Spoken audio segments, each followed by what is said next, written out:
धन्यवाद।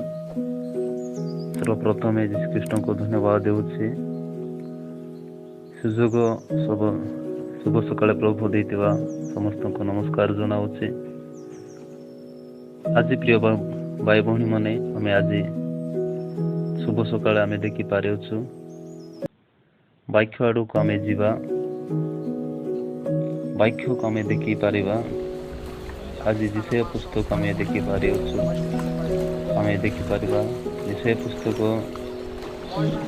तार 55 पर्व तार 14 एमिति लेखा जाए यीशुख्रीष्ट आमनकु कहा जाए सदा प्रभु वाक्य आमे देखिबा। आज एपरि वाक्य लेखा जाए जे पुरुषंत सदा प्रभुकर उद्देश्य मिलुछि से पुरुषंत तुमे माने ताहांकर अन्वेषण करो। आज प्रिय भाई भौणी माने वाक्य मानक एपरि कहा जाए आज जो माने ताहांक उद्देश्य खोजती से माने धन्य बोली वाक्य कहा जाए। आज माने प्रभुंकर प्रिय लोक माने ताहांक टारो लगी रहबाक पड़िबो ताहांक टारो प्रार्थना करबाक पड़िबो एपरि वाक्य कहा जाए। ताहांकर अन्वेषण करो ताहांक उद्देश्य आमे निजे खोजबाक हेबो। आज जो माने प्रभु को जानी कि न जाना पर निजे से माने प्रभु को उद्देश्य जदि खोजे नाहति ताले से माने पर जीवन रक्षा पाइबो नाही। एपरि लेखा जाए आमे देखिबा जे पुरुषंत से निकटर अछंती से पुरुषंत ताहांकटारे प्रार्थना करो। आज विश्वास भाई भौणी माने आमर जीवन रे प्रार्थना नाही आमर जीवन रे आत्मिक जीवन काटबार नाही ताहेले आमर जीवन केबे मिसा केबे भी आमर जीवन उद्धार हो पारिबो नाही। जदि आमन प्रभु एते प्रेम कले आज प्रत्येक लोकंक हृदय प्रार्थना जीवन रचे जेते बेले यीशुख्रीष्ट आमनकु कहा जाए जेते बेले शिशु मानकु प्रभु से मान कहले तुमे माने जेपरि परीक्षा रे न पड़ो एति निमंते सर्वदा जागी रही प्रार्थना करो। ये प्रार्थना प्रभु शिशु मानकु शिखाइले आमनकु मध्य प्रभु से परि शिखाउछंती। तेणुक आमाने आवश्यक गोटे जे तांकर सुजोग खोजबाक हेबो।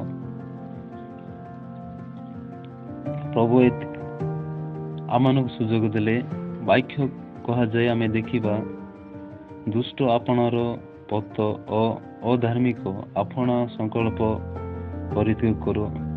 वाक्य आमन कहा जाए दुष्ट आज सब विषय परित्याग करी अधर्म करथिबा सब सेटा परित्याग करी मो प्रति पेरु बोले वाक्य आमन कहा जाए पुणी से सदा प्रभु को प्रति पेरु। आज जो माने सदा प्रभु को प्रति पेरिबे से माने परित्राण पाइबे कहा जाए सेतिरे प्रति पेरु तहिरे से ताहांको दया करिबे आउ से आपण मानकर परमेश्वर प्रति पेरु। आज जो माने निज सृष्टि करता को बोली से माने विश्वास करिबे ग्रहण करिबे प्रभु कृष्ण को प्रति जदि पेरिबे ताहांको प्रभु कौन करिबे क्षमा करिबे कारण से बहु रूप क्षमा करिबे। प्रिय भाई भौणी माने शुणुथिबा लोक आज वाक्य मानकु कहा जाए आमे देखि पारुछु प्रभु एथे आमनकु प्रेम कले ईश्वर जगत को एडे प्रेम कले आमे वाक्य आमे ध्यान करुछु प्रभु आमनकु बहुत रूपे आमनकु प्रेम कले एथिमे प्रभु को मो धन्यवाद देउछि। प्रभु सुंदर समय देले प्रभु आमनकु दया करिबे प्रभु आमनकु क्षमा करिबे। आज सारा जगत पृथ्वी रे केही भी आमको प्रेम करबा लोक नुहे केवल एकमात्र त्राणकर्ता एकमात्र प्रभु ख्रीष्ट से माने प्रभु सत्य अटे ताहांटारे तुम माने समस्त विश्वास करंतु वाक्य प्रति चलतु ताहले प्रभु बहु रूपे कौन करबे आशीर्वाद करिबे। आमे माने पुणी थोर आमे देखि पारिबा एपीसी पुस्तक आमे जीवा से आड़ को आमे देखि पारे एपीसी पुस्तक ପାଞ୍ଚ ପର୍ବ ତାର 16 ପର୍ବ ତାର 16 ପଦ କୁହାଯାଏ। ଆମେ ଏଠି ଦେଖିପାରୁଛୁ ସୁଯୋଗ ସତ ବ୍ୟବହାର କର କାରଣ କାଲ ମନ୍ଦ ଅଟେ। ସୁଯୋଗ ମାନେ କ'ଣ ପ୍ରିୟ ପ୍ରଭୁଙ୍କ ଲୋକମାନେ? ସୁଯୋଗ ହେଉଛି ଯେଉଁ ଦିନ ପ୍ରଭୁ ଆମର ସୁଯୋଗ ଦେଲେ ସେହି ଦିନ ପ୍ରତି ସମୟରେ ତାଙ୍କ ନିକଟକୁ ମିଳିତ ହେଇ ତାଙ୍କର ସେବା କରିବାକୁ ପଡ଼ିବ। ତାଙ୍କର ଆରାଧନା, ତାଙ୍କର ଉପାସନା, ତାଙ୍କର କୀର୍ତ୍ତନ ସ୍ତୁତି ଜ୍ଞାନ କରିବାକୁ ହେବ। ଯଦି ଆଜି ଆମମାନେ ଆମର ପାଖରେ ସୁଯୋଗ ଅଛି ତାହେଲେ ସୁଯୋଗ ହରାଇବା ତାହେଲେ ସୁଯୋଗ ଆମକୁ କେବେ ହିଁ ମିଳିପାରିବ ନାହିଁ। ତେଣୁକରି ଆମମାନଙ୍କୁ ପ୍ରଭୁ ପ୍ରେମ କଲେ ତାହାଙ୍କୁ କ'ଣ କରିବା? ମନ ପ୍ରାଣ ଦେଇ ତାଙ୍କୁ ସେବା କରିବାକୁ ହେବ। ବାକ୍ୟ କୁହାଯାଏ କାଲ ମନ୍ଦ ଅଟେ।